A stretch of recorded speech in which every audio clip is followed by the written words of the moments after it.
You see smaller plants in front with the very discolored leaves. That's fungal infection. As the bioavailable metals are killing soil microbes, changing soil pHs, changing forest soil compositions, it has a horrific domino effect. Whole specimens, mature specimens of manzanita flash out stone dead black from fungal infection. In the geoengineering mix, these are nanoplastic particles that are spiked with aluminum, with titanium, with strontium. Basically, the oceans are covered with a sheet of plastic. The oceans can no longer evaporate the water that the atmosphere needs to keep the earth blue and green like it used to be. The algae in the ocean depend on a lot of sunlight in order to produce oxygen. And they can't do their job anymore because they're not getting the light they need. In the last 2 or 3 years, ever increasing articles about nanoplastics appearing in chicken, in fruit, in vegetables, and also in our human body. Every animal that we eat now is full of these nanoplastic particles. And these are certainly not animals that have swum in the ocean. These are land-based animals. They've never eaten a plastic bag, and yet they're accumulating these nanoparticles. And the only possible source of that is the air that they breathe. At this late hour on our planet, when we most need alternative forms of energy, climate engineering is dramatically diminishing all three primary forms of alternative energy. Climate engineering is disrupting the hydrological cycle, i.e. the rain cycle, causing protracted droughts all over the world, which is dramatically reducing hydropower production. Climate engineering, by its very description, solar radiation management to block the sun, greatly diminishes solar power output all over the world. Climate engineering also reduces wind power because it reduces convection. Atmospheric layers of reflective particles reduce convection, which in turn reduces wind, which reduces evaporation, again decreasing potential power output for all other forms of energy. Many are absolutely overwhelmed when they are introduced to the climate engineering issue. They try to convince themselves that our government would never do this to us. But such a conclusion doesn't hold up to available data. All official air testing agencies generally test for 10 microns, 2.5 microns at best. Atmospheric testing has proven that climate engineering aerosols are unimaginably smaller, in the 20 to 100 nanometer range. The smaller the particle, the more deadly it is to inhale. Available science studies prove that human hearts and human brains now have not just millions, but billions of nanoparticles lodged in them. Most know that bee colonies are collapsing. What most don't know is that insect populations in general are also collapsing all over the world. Bees are dying of symptoms resembling Alzheimer's and dementia in human beings because they're packed full of aluminum. Why aren't the beekeepers acknowledging this? Why isn't this fact a headline all over the globe? To suit our convenience, we clear other large areas of natural life in order to build towns and cities. Our homes, stores, and factories, clustered closely together, are easy marks continually tempting invasion by the insect enemies. Our only answer is to wage constant battle with the bugs. This must be intelligent, organized, well-planned warfare. We must fight our insect enemies with every weapon our imagination and science can devise. Chemical warfare is quick death to our enemies, whether used on a small scale or on a large scale. Vast areas can be treated in a short time, an outstanding advantage in our warfare against the insects. What's it like for an insect to be poisoned by a crop-dusting aircraft?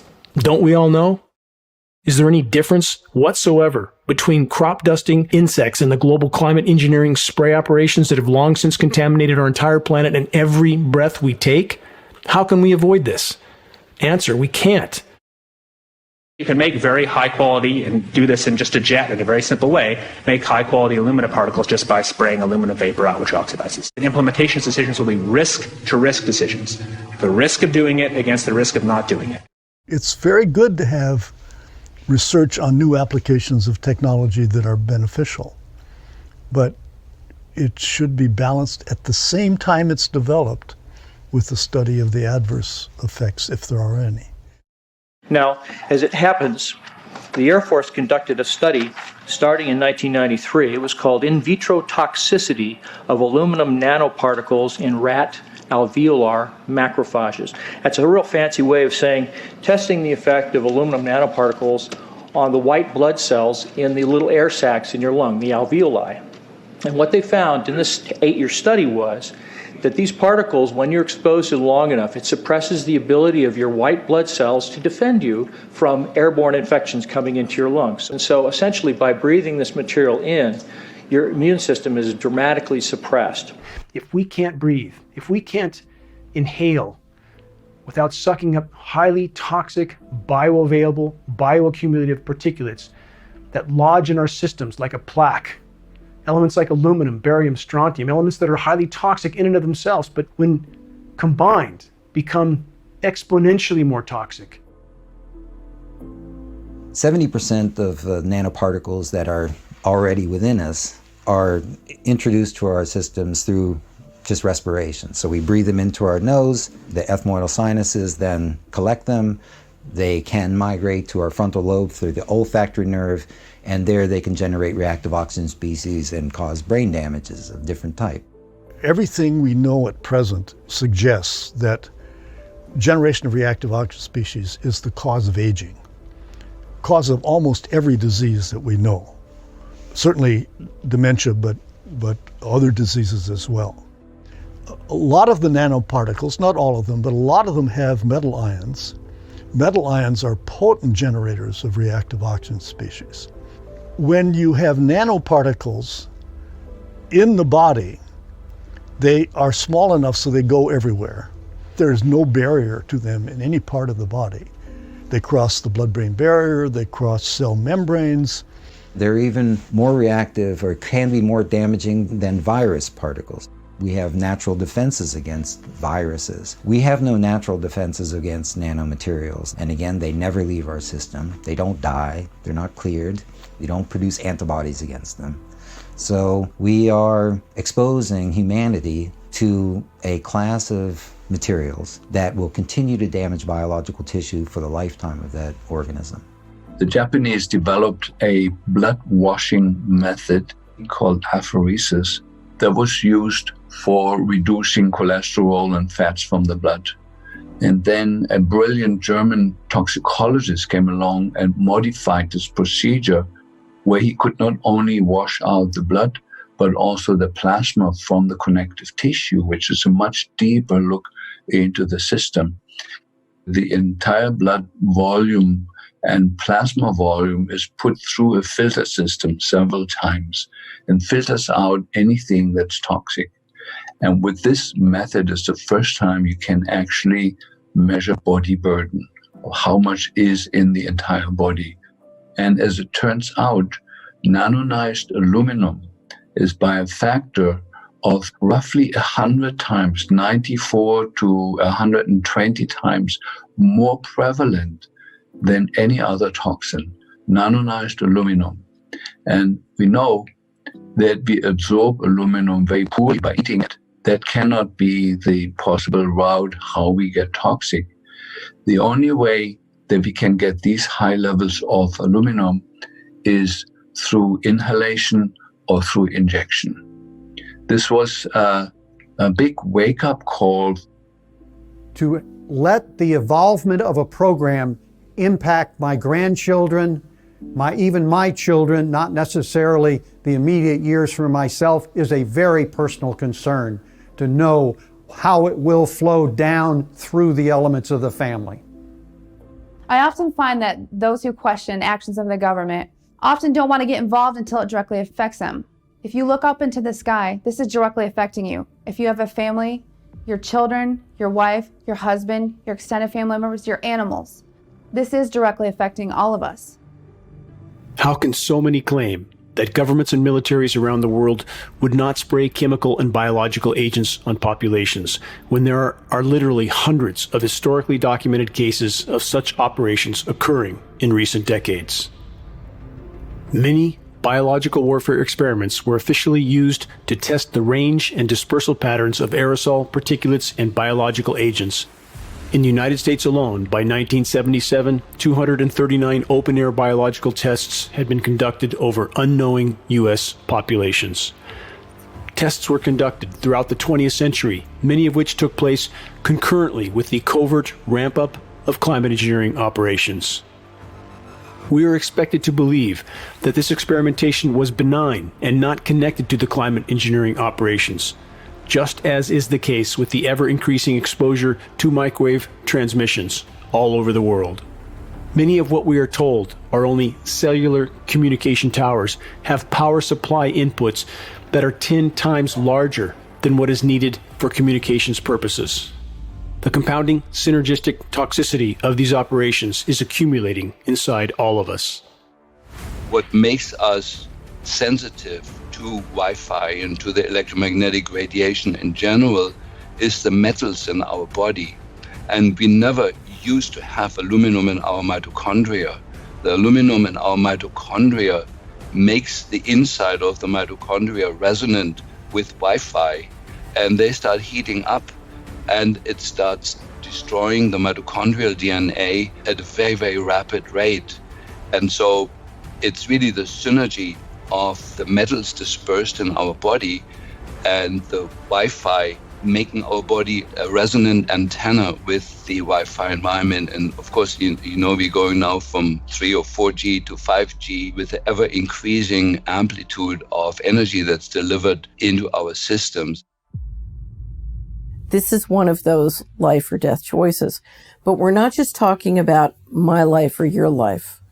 We're talking about something that is killing the fundamental living system on the planet. We are bathed now in a soup that is comprised of nanoized aluminum. Glyphosate forms 6 different salts with aluminum and works as a carrier to carry the aluminum deep into our brains. And the only other missing thing there was to open the cell walls, open the blood-brain barrier, is the ever-increasing exposure to radio waves. Half of the people listening to this talk will die with or of dementia. And the main cause of dementia is the nanoized aluminum particles. There's somebody behind the scene orchestrating that with the perfect understanding of the human condition and of toxicology, and brought the 3 things together that will, in a very, very rapid period of time, we're talking 6-7 years from here on, cause major destruction of the human nervous system that could be stopped at a switch. We could have a clean world tomorrow.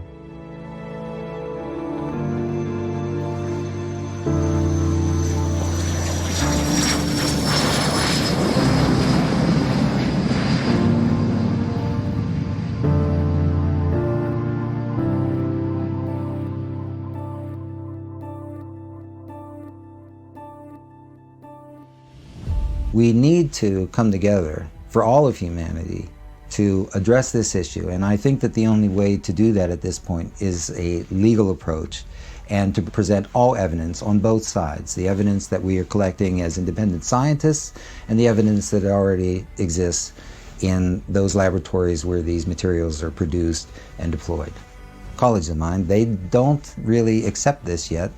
They're starting to, because I've shared some of the data that we've collected, but most of them will ignore it and do call it beat-up conspiracy theories. Well, those learned people are ignorant of the facts. And so my call to action is don't ignore things anymore. You know, we have to address this issue. It's on our doorstep, it's in our skies, it's in our children.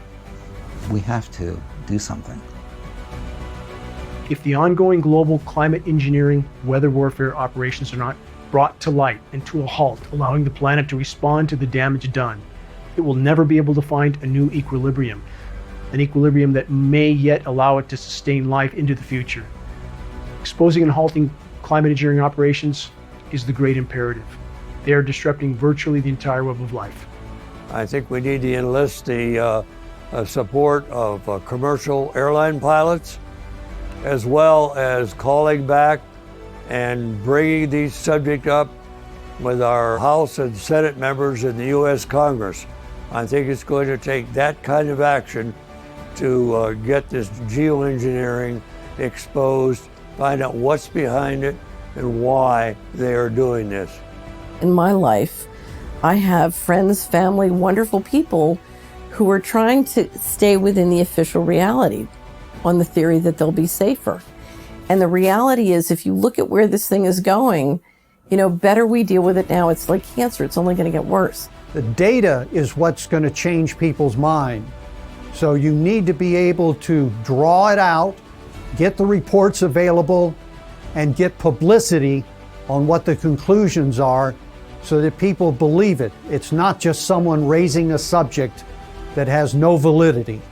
It's based on scientific data that demands changes.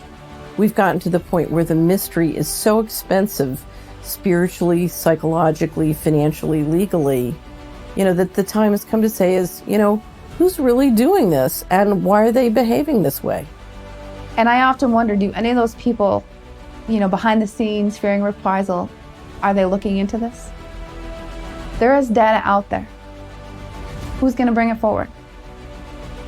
We are rapidly running out of time to take care of this problem. That's what makes it so critical. Yeah, and I can only hope that in my lifetime, we'll have a resolution of this and we can fix it. I'd really like to see the planet stay, the life on the planet stay anyway.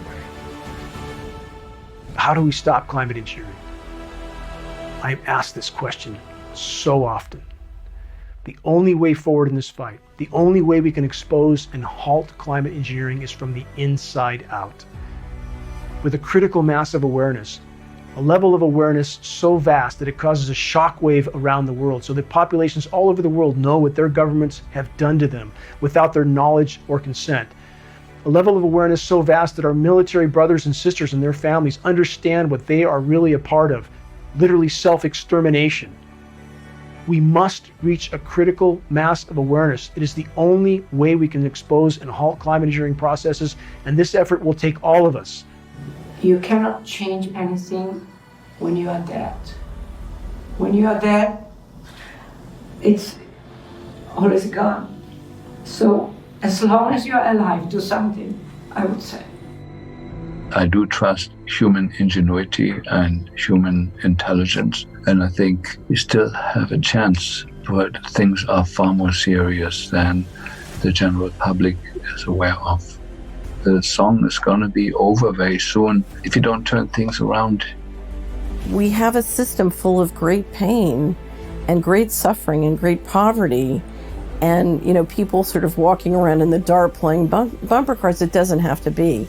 And so part of what has me so optimistic is I know what's possible. I know that what we have now is tiny compared to what's possible. So now's the time to figure out what's going on and why. Now, our only chance is to stop interfering with Earth's life support systems, to expose and halt climate engineering once and for all. Allow the planet to respond to the damage done to it on its own. Climate engineering is not a cure. Climate engineering is a curse, even worse than the disease it claims to treat. Time is not on our side. The sand in the hourglass is running out at blinding speed. Please, make your voice heard. Make every day count.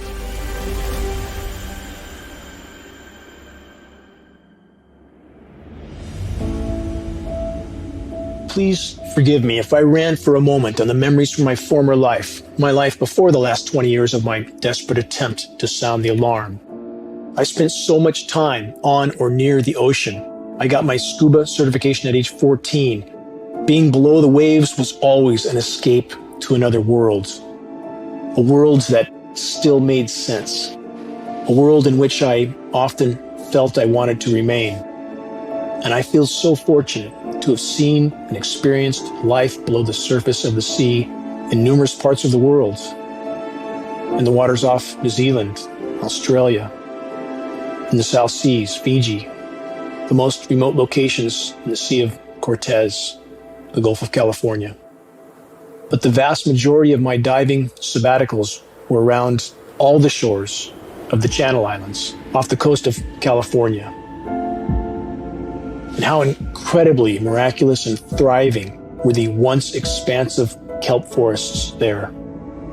I would meander in total solitude through these mystical undersea landscapes that were teeming with life. When the water clarity was at its best, the visibility could be well over 100 feet. And on such days, stunningly beautiful beams of sunlight would glisten down through the kelp stalks, rising up from so far below me. It was like being in the canopy of a long-lost medieval forest. And weaving my way through the massive kelp stalks in total silence, I felt like a wild and free bird flying through an untouched and unspoiled paradise of unimaginable beauty. So many species, all playing their individual part in the miraculous web of life. Seals, making their way through the kelp, would often alter their course, and they would swim up to me and stare right into my mask, directly into my eyes. They were curious. Many of my memories from the kelp forests now seem a very distant dream from another life. Moments that I knew, even while they were occurring, were slipping away. It was beautiful. It was nature. A part of the living ocean. A part of the web of life on which our lives depend. I had to leave that life. There was a constant calling of conscience inside me. I felt there was much I had to do, that there was a long journey before me, yet to be traveled. The deepest and most untraveled wilderness has always been my sanctuary, and when I trek there alone and in solitude, I feel most connected to the whole. I marvel at the complexity and the miraculousness of life, the countless forms of it. I try to contemplate the endless and seemingly impossible factors that were necessary for life to exist and flourish on this spinning ball of rock in the harsh and hostile environment of space. A ball of rock with its own magnetic shield, with its own moon that stabilizes its orbit, that orbits a life-giving star at just the right distance, with miraculous atmospheric layers that, for unimaginably long spans of time, have facilitated countless forms of life. How wondrous it all is, each part. A dragonfly, a tree, a bird, a whale, the sunrise, millions of tons of water magically floating through the sky in the form of spellbindingly beautiful clouds, bringing life-giving rain. When I witness the destruction of this miraculous web of life, I can only think of returning to the front line of the battle to sound the alarm. Reaching a critical mass of awareness in the population is the only way forward in this fight. The challenges we face are immense. The odds are against us. But as the proverb goes, it's not over till it's over. Any one of us could be the final pebble that triggers the landslide of awakening.